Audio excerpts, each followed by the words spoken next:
Hello दोस्तों, नमस्कार। Study with Anand YouTube channel में आपका एक बार फिर से स्वागत है। दोस्तों, हम बाल विकास के अंतर्गत आज हम लोग लर्निंग मेथड, अधिगम विधियां कुछ सीखने जा रहे हैं, जो आपके परीक्षा के दृष्टिकोण से एक महत्वपूर्ण टॉपिक हो जाता है। इसमें से कई बार प्रश्न पूछे जाते हैं, एक नंबर में प्रश्न पूछा जाता है, कई बार पूछे भी गए हैं। तो एक एक विधि को देखते हैं और उसके बारे में समझते हैं।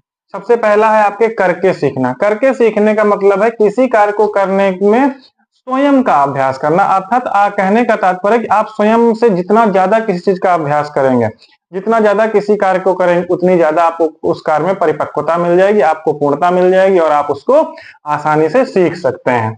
दूसरा है निरीक्षण करके सीखना। निरीक्षण करने का मतलब है स्वयं निरीक्षण करके नवीन ज्ञान को सीखना। जब आप किसी कार्य का निरीक्षण करते हैं तो उसमें आप नई चीजें देखते हैं, कुछ नया सीखने को मिलता है। तो हमको लर्निंग करनी है तो हमारा क्या है, निरीक्षण करके सीखना। तीसरा आपका आता है परीक्षण करके सीखना। परीक्षण मतलब है कि स्वयं परीक्षण करके नवीन कार्य को अपने अनुभवों के आधार पर सीखना। जब हम कोई परीक्षण करते हैं हमें नया ज्ञान प्राप्त होता है और नई चीजों का हम खोज करते हैं, और जब नई चीजों का खोज करते हमारे ज्ञान में और परिपक्वता आती है, नया कुछ सीखने को मिलता है और वह अस्थायी होता है। अगला आता है वाद विवाद विधि। वाद विवाद क्या मतलब, अन्य व्यक्ति से वाद विवाद करके। मान लीजिए कोई टॉपिक है, हम उस टॉपिक पे एक दूसरे से बात कर रहे हैं, तो हमें उससे कुछ नए शब्द सीखने को मिलते हैं, नई चीजें सीखने को मिलती हैं। हम ऐसे ही किसी दूसरे टोली में जाते हैं, दूसरे समूह में जाते हैं, तो उसमें हम किसी बात पे चर्चा कर रहे होते हैं या कोई चर्चा कर रहा है, वहां पर देखते हैं, सुनते हैं, तब भी हमें कुछ नई चीजें सीखने को मिलती हैं। हम एक समूह से दूसरे समूह में वाद विवाद करते हैं, बातें करते हैं, तो हमें वहां पे नई नई चीजें सीखने को मिलती हैं। तो उसे ही वाद विवाद विधि के नाम से जानते हैं। अगला है वाचन विधि। वाचन विधि का मतलब होता है किसी पाठ का बार बार रट्टा मारना। जैसे आप याद करें, जब आप छोटे थे तो कक्षा 4, 5, 6, 7, 8 तक क्या होता था, बच्चों को याद करवाया जाता, रट्टा मरवाया जाता था। एक ही लाइन को 10 बार रटते थे, तो उसको क्या बोलते हैं हम, वाचन विधि। जिसको शाश्वर वाचन करते थे, बार बार रट के याद करते थे। टेबल याद करनी है, बार बार रट्टा मारो, याद करो। कोई आपको पोएम याद करनी है, आपको कोई कविता याद करनी है, बार बार रट्टा मारते थे, तो वो क्या है, वाचन विधि। शाश्वर वाचन के कारण हम उस शाश्वर वाचन से हम उसको याद करते थे। अगला आता है अनुकरण विधि। अनुकरण विधि व्यक्ति दूसरे के व्यवहार का अनुकरण करता है। मान लीजिए आपके सामने कोई अमुक व्यक्ति है, बड़े अच्छे से बैठ रहा है, बड़े अच्छे से उसके हाव भाव है, तो आप उसको देखकर अपने व्यवहार में परिवर्तन लाते हैं, तो आप उसका अनुकरण करने लगते हैं। बहुत सारे ऐसे नेता हैं, अभिनेता हैं, उनका लोग अनुकरण करके उनके मार्ग पर चलना चाहते हैं। बहुत सारे दार्शनिक हुए हैं, बहुत सारे अन्य लोग हुए हैं, जिनके अनुसरण करके लोग उनके रास्ते पर चलना चाहते हैं, उनका अनुकरण करके उनके अनुसार बनना चाहते हैं। वो क्या है, उससे भी हमको अधिगम मिलता है कि अमुक व्यक्ति कितना अच्छा था, कितने अच्छे विचार थे, हमें भी अपने विचार ऐसे रखने चाहिए। तो ये क्या है, अनुकरण विधि है। अगला आता है प्रयास एवं त्रुटि विधि। हम किसी भी कार्य को सीखने चलते हैं तो हम बार बार उसका प्रयास करते हैं, और हमसे बहुत सारी गलतियां भी होती हैं। गलतियों से हमें सीख मिलती है, और जब हमें सीख मिलती है तो हम नई चीजों की खोज करते रहते हैं। और जब हम बार बार गलतियां करते हैं तो बार बार हमें कुछ नया सीखने को मिलता है। तो ये है प्रयास एवं त्रुटियों की विधि। मतलब हम बार बार प्रयास करेंगे, बार बार हमसे गलतियां होंगी, लेकिन तब भी हम उनसे कुछ ना कुछ सीखते रहेंगे। अगला आता है पूर्ण विधि। पूर्ण विधि का मतलब होता है कोई एक लेसन है, उसको एक बार में पूरा रट्टा मार दो। जैसे आपकी क्लास में आपके मैडम ने, आपके सर ने आपको दे दिया कि बेटा ये पूरा लेसन आपको रट के आना है, तो मतलब आप पूरे लेसन को एक तरफ से रटते चले जाएंगे, क्वेश्चन क्वेश्चन ऐसे रटते चले जाएंगे। ये क्या है, विपूर्ण विधि, मतलब पूरी तरह से आपको रट लेना है। अगला आता है अंश विधि।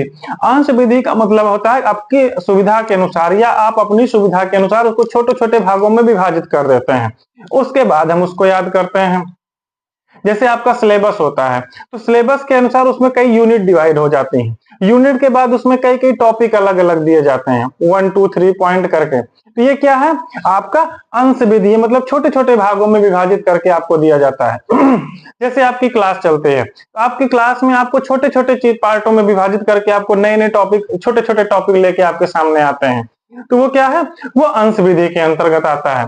अंश विधि में क्या आता है, हम संपूर्ण पाठ से उसको छोटे छोटे भागों में विभाजित करके हम उसको तब याद करते हैं, तब समझते हैं। इसी प्रकार से हमारे अधिगम में प्रक्रिया चलती है कि हमको किसी चीज को, किसी भी कार्य को सीखना होता है तो हम उसको छोटे छोटे भागों में बांटकर सीखते हैं। मान लीजिए हमको आज मैकेनिकी गिरी सीखनी है, तो सबसे पहले हम देखेंगे उसकी चाबी कहाँ लगती है, एक एक सामान खोलेंगे, एक एक पार्ट खोलेंगे, तब हम उसको सीख सकते हैं। वो अंश विधि के अंतर्गत आती है मित्रों। और इसके आगे हम आपको दो विधियां और बताते हैं।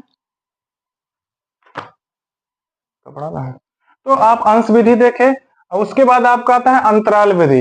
अंतराल विधि का मतलब होता है, या आपको इसको और कह सकते हैं कि विराम विधि, मतलब रुक के। तो क्या होता है, असुविधा अनुसार हम उसको थोड़ा समय का अंतराल देते हैं। जैसे आपकी क्लास में क्या होता है, एक लंच होता है।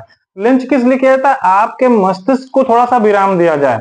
आप हर क्लास के बाद आपको 2 मिनट 5 मिनट का एक टाइम दिया जाता है। जैसे कोई क्लास आपकी अभी लेकर गया कोई भी टीचर, फिर आपको 2-4 मिनट का आपका गैप मिलता है, फिर अगला टीचर आता है। तो क्या हुआ, आपको अंतराल दिया जाता है कि आपका कहीं भी दिमाग कंसंट्रेट था, तो अब आपको थोड़ा सा अंतराल देके फिर किसी विषय वस्तु पर फिर आपको दिमाग पे कंसंट्रेट करवाया जाता है।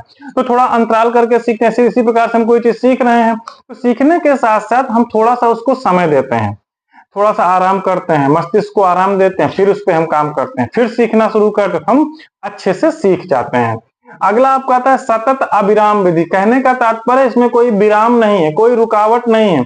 इसमें क्या है, एक बार में बैठकर हम अनेक बार अपने पाठ को ही, इसमें क्या होता है, पाठक जो है अर्थात पढ़ने वाला जो है, एक बार में बैठता है और अनेकों बार उसको दोहराता रहता है, दोहराता रहता है, दोहराता रहता है, और आदमी धीरे धीरे करके वो सीख ही जाता है। तो मित्रों, ये आपके जो विधियां थी, जो आपका टीचिंग मेथड था, लर्निंग मेथड था, इस लर्निंग मेथड के अंतर्गत जो आपको विधियां बताएगी बहुत ही महत्वपूर्ण है। आपका इस विषय से बहुत बार प्रश्न पूछे गए हैं, इस टॉपिक से बहुत बार प्रश्न पूछे गए हैं। प्रश्न बस आपके यहाँ से पूछे जाते हैं कि वाद विवाद विधि या वाचन विधि या अनुकरण विधि। अब आपको इधर से पूछ लिया जाएगा कि शाश्वर वाचन या पाठ का अगर बार बार शाश्वर वाचन करता है तो बच्चा किस विधि के अंतर्गत आता है। या आपसे पूछ लिया जाएगा पूर्ण एवं अंश विधि क्या है, उसमें ऑप्शन दिया होगा।